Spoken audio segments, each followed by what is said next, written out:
अगर आप देखो तो चेन्नई फ्लड्स, केरला फ्लड्स, इससे पहले नॉर्थ ईस्ट की फ्लड्स, बिहार में कोसी रिवर की floods, they are almost no Bihar की फ्लड तो परपेचुअल फ्लड है जो हर साल खूब आती है और खूब नुकसान करती है। किसान को अब अपने जो क्रॉप पैटर्न्स हैं वो चेंज करने पड़ेंगे, बिकॉज अब आप पंजाब का जैसे देख लो किसान, पंजाब एक सेमी एरिड जोन है। पंजाब अगर सेमी एरिड जोन है और वहाँ पे बेसिकली जो राजस्थान में होता है वही क्रॉप्स वहाँ पे अच्छी होती है। नमस्कार, मैं हूं महक भारती। आप देख रहे हैं पॉलिटिकॉज हिंदी। आज हमारे साथ है जलवायु परिवर्तन और पर्यावरण के गहरे जानकार group captain doctor Shri Narayan Mishra जी।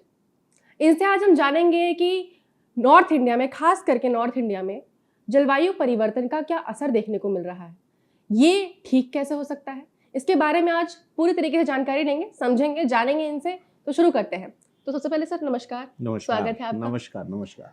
तो सर, जलवायु परिवर्तन का एक पूरा समग्र कलेक्टिव जो इफेक्ट है पूरे इंडिया पे, इसको आप किस तरीके से देखते हैं? जलवायु परिवर्तन तो रियल है, यस सर।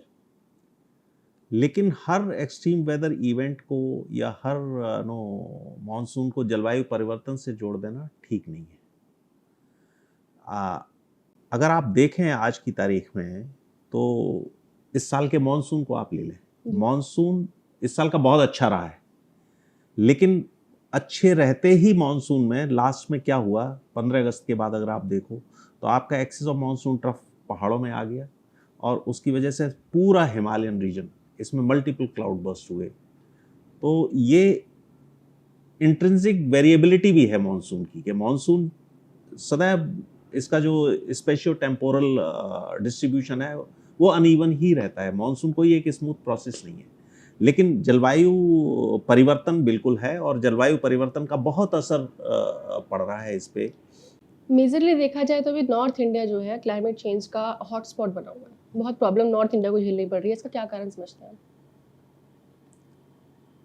ये अगर आप इसे ऐसे समझिए कि नॉर्थ इंडिया इस साल काफ़ी लाइमलाइट में है मॉनसून में, बिकॉज अगर आप देखो तो चाहे जम्मू एंड कश्मीर हो, चाहे हिमाचल हो, चाहे उत्तराखंड हो, मेरे क्लाउड बर्स्ट हुए और फ्लैश फ्लड्स आई हुई हैं। और उनसे सबसे बड़ी चीज़ है कि आज पंजाब में अगर आप देखो तो इतनी ज़बरदस्त बाढ़ आई, लेकिन ये पंजाब में पहली बाढ़ नहीं है। सितंबर 1988 में पंजाब में इससे ज़्यादा सीरियस बाढ़, इससे ज़्यादा सीवियर बाढ़ आई है।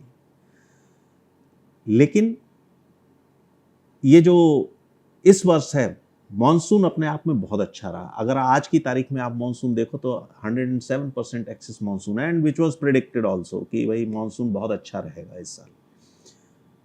लेकिन वही होता कि मॉनसून में कोई ना कोई स्टेट ओवरली इफेक्ट होते हैं बिकॉज ऑफ रेनफॉल। जैसे इस साल नॉर्थ इंडिया पे फोकस है, but north India did not have one of the worst floods. अगर आप देखो तो चेन्नई फ्लड्स, केरला फ्लड्स, इससे पहले नॉर्थ ईस्ट की फ्लड्स, बिहार में कोसी रिवर की floods, they are almost Bihar की फ्लड तो परपेचुअल फ्लड है जो हर साल खूब आती है और खूब नुकसान करती है। इस साल रहा हुआ है और उसके अपने कारण है कि वो क्यों रहा। तो मतलब आप ये कह सकते हैं कि पहाड़ों में जो बादल फट रहे हैं या पंजाब में जो बाढ़ आई, इसका कारण सिर्फ जलवायु परिवर्तन, ये नॉर्मल है मानसून के हिसाब से? नहीं, आई से मेरी तरफ से अगर देखो तो इसका कारण दोनों है। एक है कि मॉनसून जो क्लाउड बर्स्ट हैं वो ने आप अलग देखिएगा, फ्लैश फ्लड्स को अलग देखिए, और पंजाब की जो बाढ़ है इसे बिल्कुल आप अलग देखिएगा। पंजाब की बाढ़ का एक जो चेंज जो नज़र आ रहा है वो ये है कि पंजाब में जितनी भी नदियां आ रही हैं वो सारी ग्लेशियर फेड रिवर्स हैं बेसिकली। तो ये जो अगस्त का महीना है इसमें क्लाइमेट चेंज की वजह से ग्लेशियर मेल्ट बहुत ज़्यादा है। अगर आप पिछली सारी फ्लड्स को देखो तो वो सितंबर में आ रही हैं।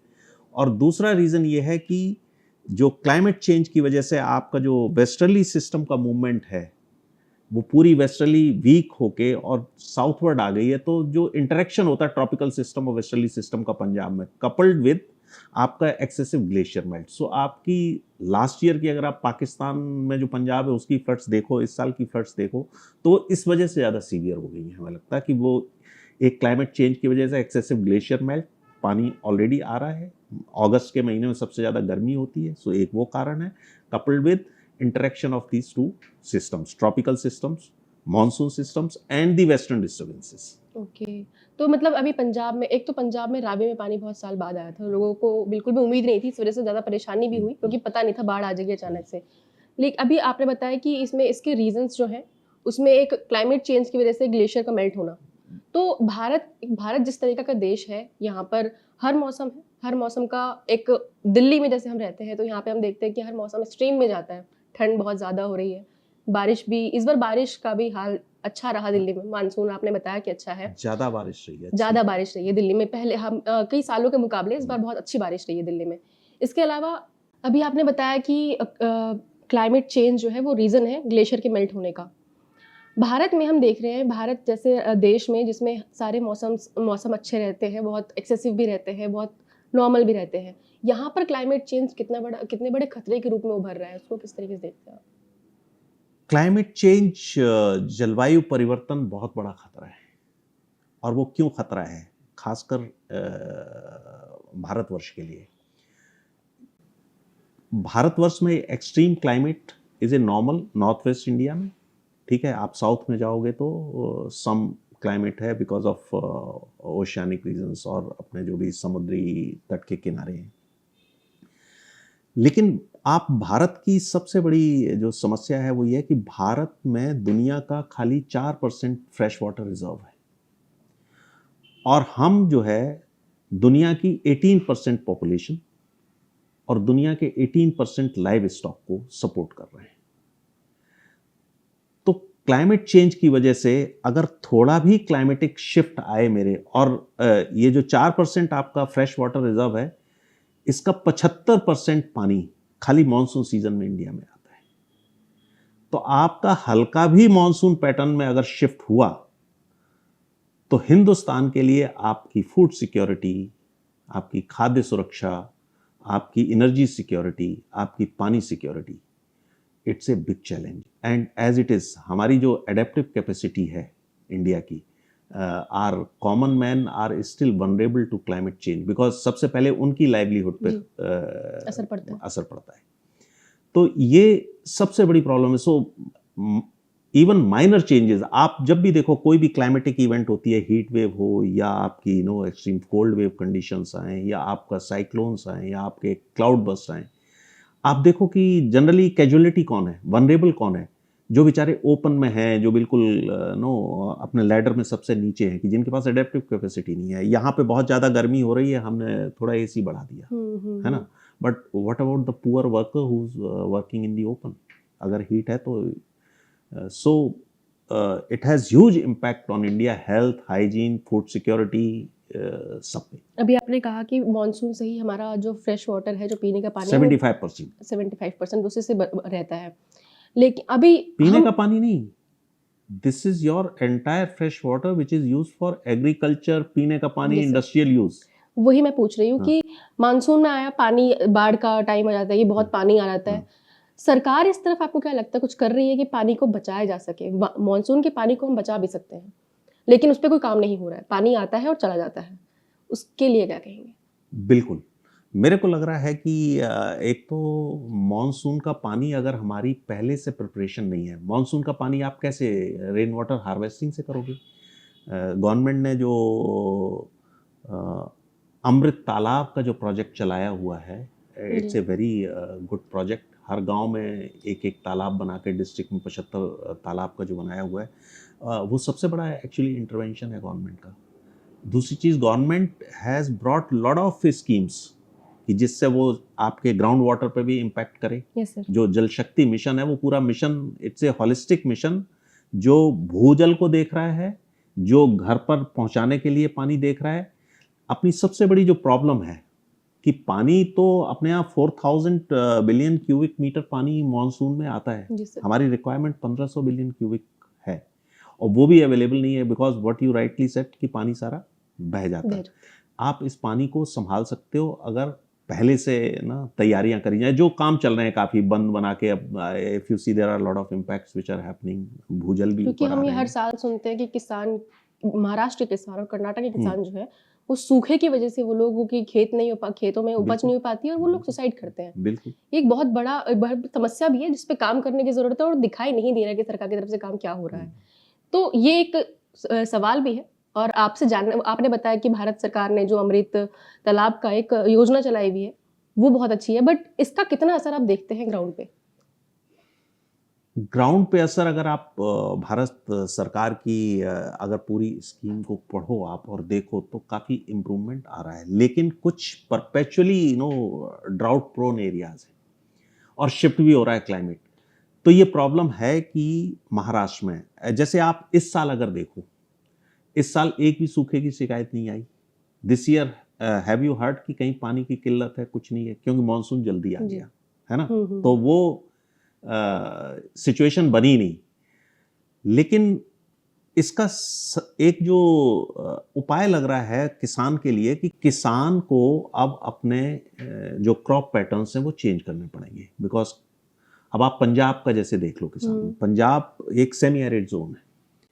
पंजाब अगर सेमी एरिड जोन है और वहाँ पे बेसिकली जो राजस्थान में होता है वही क्रॉप्स वहाँ पे अच्छी होती हैं, मक्का जैसी चीज़ें अगर देख लो। लेकिन पंजाब क्या उगा रहा? पैडी। 1 केजी पैडी तैयार करने के लिए 4000 लीटर के करीब पानी लगता है 1 केजी पैडी के लिए। सो आप, that is the problem. We have to have नए एग्रो क्लाइमेटिक जोन्स कि जहाँ पे अगर पानी कम है तो वहाँ पे तिलहन, और गवर्नमेंट इस पे काम कर रही है। Climate resilient seeds, climate resilient crops and agro climatic zone, इन पे काम कर रही है। बिकॉज किसान के लिए श्री अन्न की जो बात करते हैं हम, मिलेट्स की बात करते हैं, these are all climate resilient. आप एक बार बो दो और वो आ जाएंगी। सो we have to work, and that is called adaptation कि we cannot do the same way which we have been doing it। तो I think वो ज़्यादा solution है कि गवर्नमेंट और किसान दोनों मिलके और ये सोचें कि अब उनके लिए अच्छा क्या है इन ए चेंजिंग क्लाइमेट पैटर्न्स। जैसे अभी आपने बताया कि फार्मर को पैटर्न चेंज करना पड़ेगा अपना, मानसून पैटर्न जो चेंज हो रहा है उसी की वजह से चेंज करना पड़ेगा। तो इसके क्या कारण लगते हैं कि मानसून पैटर्न अपने चेंज कर रहा है? सी, मानसून पैटर्न चेंज कर रहा ना कि it is a global shift in climate, और उसकी एक सीधी सी वजह है ग्लोबल वार्मिंग। ग्लोबल वार्मिंग क्यों है? वो ग्रीन हाउस गैसेज जो हम एमिट कर रहे हैं, और ग्रीन हाउस गैसेज का सोर्स जो है सारा फॉसिल फ्यूल है। तो हमें 2 चीज़ों पे काम करना है, एक एडेप्टेशन पे काम करना है और एक मिटिगेशन। मिटिगेशन वो प्रोसेस होती है कि जहाँ पे आप अपने ग्रीन हाउस गैस एमिशन को कम करो। तो UNFCCC इसी पे काम कर रहा है सारा। तो एडेप्टेशन इसलिए ज़रूरी है कि आप अगर आज अपने ग्रीन हाउस गैस बिल्कुल कम कर दो तो भी जो ढेर ग्रीन हाउस गैसेस का एटमॉस्फेयर में लगा हुआ है ये आपके क्लाइमेट चेंज को कंटिन्यूसली फ्यूल करता रहेगा। सो आपकी एक्सट्रीम वेदर इवेंट्स बढ़ती रहेंगी, सब कुछ। सो जो पीपल, जो लोग वनरेबल हैं, सो अगले 30-40 साल तक तो अगर आप नेट जीरो आज हो जाओ बिल्कुल कि हम कोई आज से कार्बन उत्सर्जन नहीं करेंगे, तो भी अगले 40 साल तक ये सिचुएशन बनी रहेगी। तो इसलिए जो वनरेबल हैं उनके लिए आपको एडेप्टेशंस करने पड़ेंगे, उनकी एडेप्टिव कैपेसिटी बढ़ानी पड़ेगी सो दैट दे सर्वाइव। और सेकंड है मिटिगेशन स्ट्रेटजी। मिटिगेशन स्ट्रेटजी में कि सोर्स पे आप क्लाइमेट चेंज का जो कारण है उस कारण को खत्म करिए। अदरवाइज वैसे ही है कि जैसे मेडिसिन से आप ऊपर करते रहो लेकिन रूट कॉज मेडिसिन का बना रहेगा। तो कारण के बारे में एक बार थोड़ा बताइए। तो कारण है सबसे ज़्यादा कि जो पूरा अपना एटमॉस्फेयर है इसमें after the world war II which we call post industrial era, तो इसमें बहुत ज़्यादा एनर्जी रिक्वायरमेंट मैन्युफैक्चरिंग की वजह से, और इसमें सारा कोल, गैस और ऑयल निकला और उसका एक्सट्रैक्शन चल रहा। तो हमारे भी सारे थर्मल प्लांट्स जो हैं वो सारे, तो ये क्या है कि एक्सिस कार्बन इन्होंने एटमॉस्फेयर में रिलीज़ कर दी। और ये जो एक्सिस कार्बन है, कार्बन डाइऑक्साइड और जिन्हें ग्रीन हाउस गैस कहते हैं, इन्होंने अभी तक क्या है कि सालों से तो बिलियंस ऑफ ईयर्स से सन अपनी एनर्जी दे रहा, और बाद बाकी जो ये जगह है वो उतनी गर्म है, जो ठंडी है वो उतनी ठंडी है, बिकॉज टोटल एनर्जी बैलेंस हो रही।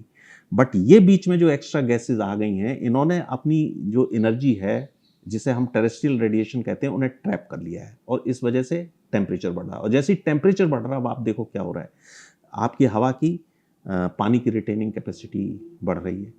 तो जो एक्सिस वाटर है, अब ये कहाँ जाएगा, किस तरह से ये फ्यूल करेगा एंटायर एनवायरनमेंट को। So that is the biggest problem of this axis green house gases. इस समय हमारी नॉर्मल में 350 पार्ट्स पर मिलियन होनी चाहिए, इस समय है 428 parts per million. We have around 400 giga tons of extra carbon dioxide in the atmosphere. So इसीलिए आपके जो कॉप्स होते हैं, जो कॉन्फ्रेंस ऑफ पार्टीज होती हैं, जो पेरिस एग्रीमेंट है, वो सब इसीलिए है कि कैसे आप अपने, और इसीलिए इंडियन गवर्नमेंट ने, आप मिटिगेशन स्ट्रेटजी में देखो ईवी पे इतना फोकस है, बिकॉज ईवी उत्सर्जन नहीं करती है कार्बन, इसीलिए आपका ग्रीन हाइड्रोजन मिशन है। So thank you so much sir, आपके साथ इतना जानकारी मिली हम लोगों को, आज के लिए इतना ही। तो सुना आपने क्लाइमेट चेंज कितनी बड़ी समस्या है, लेकिन इसके सॉल्यूशंस भी हैं, और इसके सॉल्यूशन के लिए सिर्फ गवर्नमेंट के काम करने से नहीं होगा, बल्कि लोकल कम्युनिटीज़ और आम नागरिकों को भी साथ में आना होगा। इसके सॉल्यूशंस हैं, बहुत सिंपल सॉल्यूशंस हैं।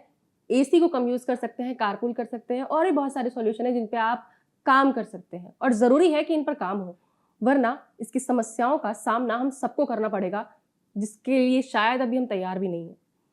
तो ऐसे ही मुख्य मुद्दों के साथ में हम आपको मिलते रहेंगे। आज के लिए इतना ही। देखते रहिए पॉलिटिकॉस Hindi. Please subscribe to the channel and download the Politicos app from the links in the description.